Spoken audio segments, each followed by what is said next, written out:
Ya Rasulallah. La troisième phase. Prêcher l'islam en dehors de la Mecque. Anta nurullahi fajran. Au mois de Shawwal de la 10e année de la mission prophétique, entre parenthèses, la fin du mois de mai ou le début du mois de juin de l'an 619 de l'ère chrétienne, le prophète sallallahu alayhi wa sallam partit à pied pour At-Ta'if, ville qui se trouvait à 60 miles, entre parenthèses 96,560 km de la Mecque, en compagnie de son affranchi Zayd ibn Haritha, pour inviter les gens à l'islam. Sur le chemin, il prêcha l'islam à toutes les tribus qu'il rencontra, mais aucune d'elles ne répondit favorablement à son appel. Arrivé à At-Ta'if, il entra en contact avec la famille de Umayr, qui comptait parmi les familles nobles de la cité. Il invita Abd, Ya'layl, Mas'ud et Habib, tous fils de Amr ibn Umayr al-Thaqafi, à embrasser l'islam et à soutenir la religion de Dieu. Mais ceux-ci refusèrent son appel. L'un d'eux dit « Si Dieu t'a vraiment envoyé, je déchirerai les tissus de la Kaaba. » Un autre dit « Dieu n'a trouvé que toi à envoyer ?» Et le troisième d'ajouter « Je jure par Dieu que jamais je ne t'adresserai la parole. Car si tu es vraiment le messager de Dieu, tu es trop important pour que je te réponde. Et si tu mens à propos de Dieu, alors tu ne mérites pas que je te parle. » Le messager de Dieu sallallahu alayhi wa sallam, voyant qu'il n'y avait aucun dialogue possible avec eux, se leva et les quitta en disant « Si vous refusez mon appel, au moins ne divulguez pas ce pourquoi je suis venu à vous. » Durant 10 jours, il resta à At-Ta'if, communiquant son message aux personnes éminentes, l'une après l'autre, mais en vain. Ameutés afin de chasser ce visiteur indésirable au plus vite, les sceaux de la ville et les esclaves le huèrent à travers les ruelles, l'insultèrent, lui lancèrent des pierres et l'obligèrent à fuir. Il quitta ainsi la cité poursuivi par une populace impitoyable. Du sang coulait le long de ses jambes et couvrait ses sandales, et Zaïd, faisant de son mieux pour le protéger, fut blessé à la tête. La foule des poursuivants ne s'arrêta qu'après les avoir chassés à quelques miles de la ville, à travers les plaines sableuses, jusqu'au pied des collines environnantes. Là, épuisés à l'extrême, ils se réfugièrent dans un verger appartenant à Utba et Shayba ibn Rabi'a. Au moment où le monde semblait s'être dressé contre lui, Muhammad sallallahu alayhi wa sallam se tourna vers son Seigneur et se réfugia dans l'invocation. Et les mots qui suivirent, très touchants, constituent le témoignage de la manière dont son âme opprimée exprima sa détresse. Il était alors blessé et plein de lassitude, mais il avait confiance en l'aide de Dieu. « Ô Seigneur Dieu, à toi je me plains de mon impuissance et du dédain des hommes. Tu es le plus miséricordieux des miséricordieux.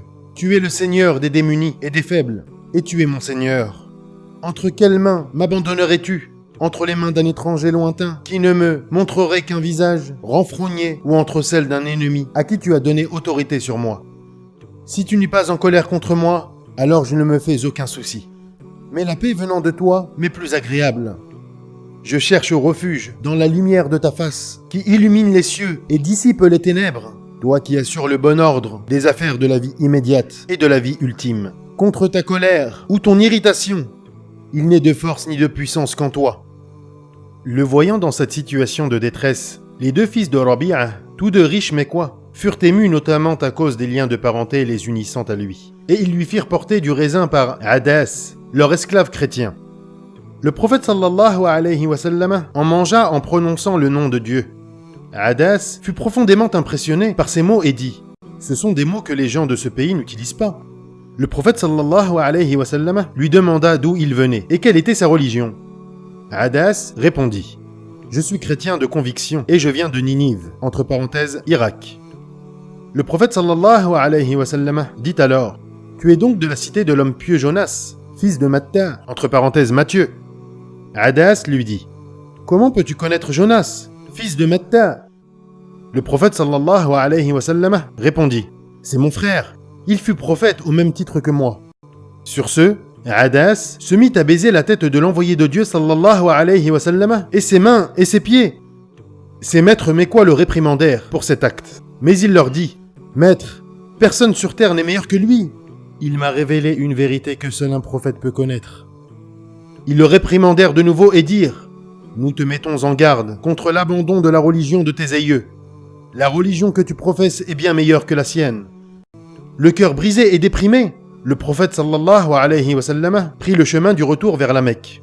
Lorsqu'il atteignit Qarn al-Manazil, Dieu, tout-puissant, lui envoya Jibril, Gabriel, accompagné de l'ange des montagnes. Ce dernier demanda au prophète sallallahu alayhi wa sallam la permission d'ensevelir les gens de la Mecque en les écrasant par les deux monts qui dominent la Mecque, c'est-à-dire les monts Abu Qubays et Qayqan. Aïcha radiyallahu anha, épouse du prophète sallallahu alayhi wa sallam, a raconté qu'elle lui dit: « Y eut-il jamais pour toi journée plus pénible que celle de la bataille d'Uhud ?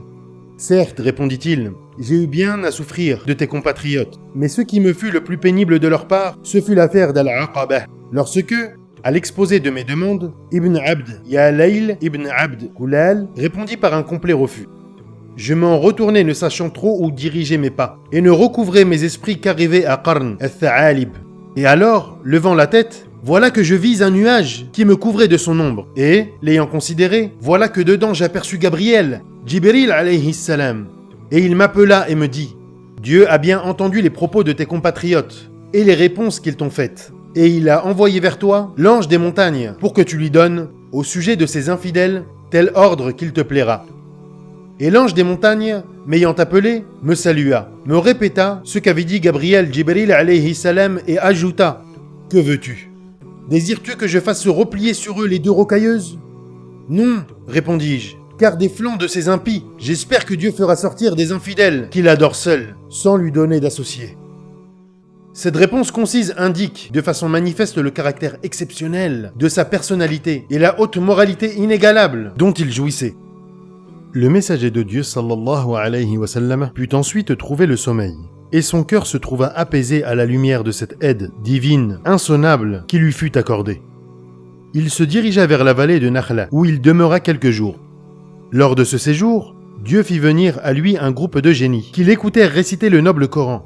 وَإِذْ صَرَفْنَا إِلَيْكَ نَفَرًا مِنَ الْجِنِّ يَسْتَمِعُونَ الْقُرْآنَ فَلَمَّا حَضَرُوهُ قَالُوا أَنصِتُوا فَلَمَّا قُضِيَ وَلَّوْا إِلَى قَوْمِهِمْ مُنذِرِينَ قالوا يا قومنا إنا سمعنا كتابا أنزل من بعد موسى مصدقا لما بين يديه يهدي إلى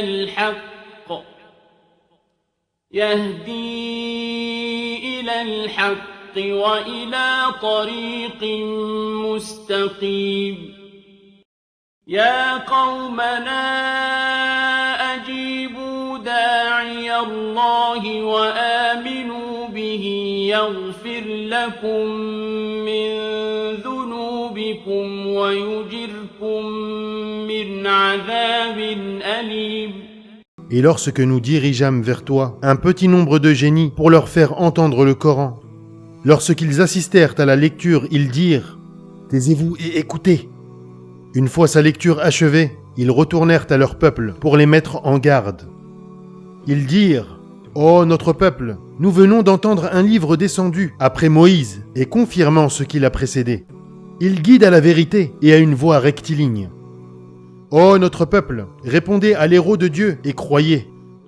Il vous pardonnera une partie de vos péchés et vous protégera contre un supplice douloureux. Coran, sourate 46, versets 29 à 31. قل أوحي إلي أنه استمع نفر من الجن فقالوا إنا سمعنا قرآنا عجبا يهدي إلى الرشد فآمنا به ولن نشرك بربنا أحدا. Dis, il m'a été révélé qu'un groupe de génies a écouté, entre parenthèses, le Coran, et qu'ils ont dit: Nous avons entendu une récitation merveilleuse, qui guide à la voie de raison, et nous y avons cru.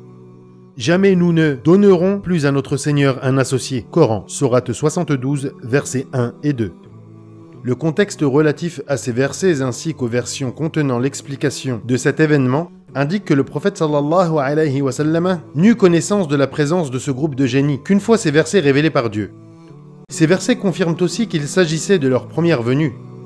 Cependant, les différentes versions suggèrent qu'ils ont renouvelé plus tard leur visite. La venue de ce groupe de génies s'est inscrite dans le contexte global du secours divin apporté au messager sallallahu alayhi wa sallam, et elle a constitué un signe avant-coureur de la victoire finale de l'appel à l'islam. Elle fournit une preuve formelle qu'aucune puissance universelle ne pouvait empêcher son succès.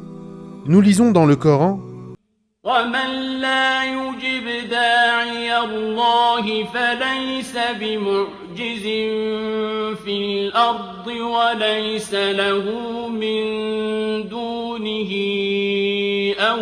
أولياء أولئك في ضلال مبين. Quiconque ne répond pas à l'héros de Dieu ne pourra jamais s'échapper à la justice de Dieu sur terre, et il n'a en dehors de lui aucun patron protecteur. Ceux-là sont dans un égarement manifeste. Coran, sourate 46, verset 32. وَأَنَّا ظَنَنَّا أَن لَّن نُّعْجِزَ اللَّهَ فِي الْأَرْضِ وَلَن نُّعْجِزَهُ هَرَبًا. Nous avons eu la conviction que jamais nous ne pourrions échapper sur terre à la justice de Dieu et que nous pourrions jamais le faire en fuyant dans les airs. Coran, sourate 72, verset 12. Fort de ce soutien et de ces signes prometteurs, le prophète sallallahu alayhi wa sallam tourna son regard vers la Mecque avec une détermination nouvelle afin de repartir en campagne pour présenter l'islam aux gens et pour transmettre son message avec un zèle et une ardeur jusque-là inégalés. Désormais, il n'était plus en proie à la tristesse et au désespoir qui l'avaient envahi après qu'il eût été chassé d'At-Taïf. Ziyad ibn Haritha, son compagnon de voyage, s'adressa à lui en ces termes: « Comment entreras-tu dans la Mecque maintenant qu'ils, entre parenthèses les Qurayshites, t'en ont chassé ?» Le prophète sallallahu alayhi wa sallam répondit: « Ô Zaïd, Dieu nous aménagera une issue. Il fera triompher sa religion et son prophète. » Lorsqu'il ne fut plus qu'à une faible distance de la Mecque, il se retira dans la grotte de Hira, d'où il envoya un émissaire de la tribu des Khuza'a afin de demander la protection d'Al-Akhnas ibn Shurayq. Ce dernier répondit qu'il était l'allié de la tribu de Quraysh et qu'il ne pouvait donc assurer sa protection. Il envoya ensuite cet émissaire chez Suhayl ibn Amr, qui lui fit dire: « Les Beni Amir ne peuvent protéger contre les Beni Ka'b. » Ce fut enfin Al-Mut'im ibn Adi, un notable Mécois, qui accorda sa protection au prophète sallallahu alayhi wa sallam. Il demanda à ses gens de préparer leurs armes, puis il invita l'envoyé de Dieu sallallahu alayhi wa sallam d'entrer dans la ville. Le prophète sallallahu alayhi wa sallam se dirigea alors, en compagnie de Zaïd ibn Haritha, vers le sanctuaire sacré. Se tenant sur sa monture, Al-Mut'im ibn Adi informa les Qurayshites qu'il avait accordé sa protection à l'envoyé de Dieu sallallahu alayhi wa sallam. Ce dernier tourna alors autour de la Kaaba, effectua 2 unités de prière, puis rentra chez lui, escorté par Al-Mut'im ibn Adi et ses enfants fortement armés. On rapporte qu'Abu Jahl demanda à Al-Mut'im: « Agis-tu ainsi parce que tu lui as accordé ta protection ou parce que tu aurais suivi sa religion ?» Lui répondant qu'il s'agissait purement d'une protection, Abu Jahl lui dit: « Ta protection est acceptée. » Le messager de Dieu sallallahu alayhi wa sallam n'oublia jamais la faveur dont Al-Mut'im l'avait gratifié.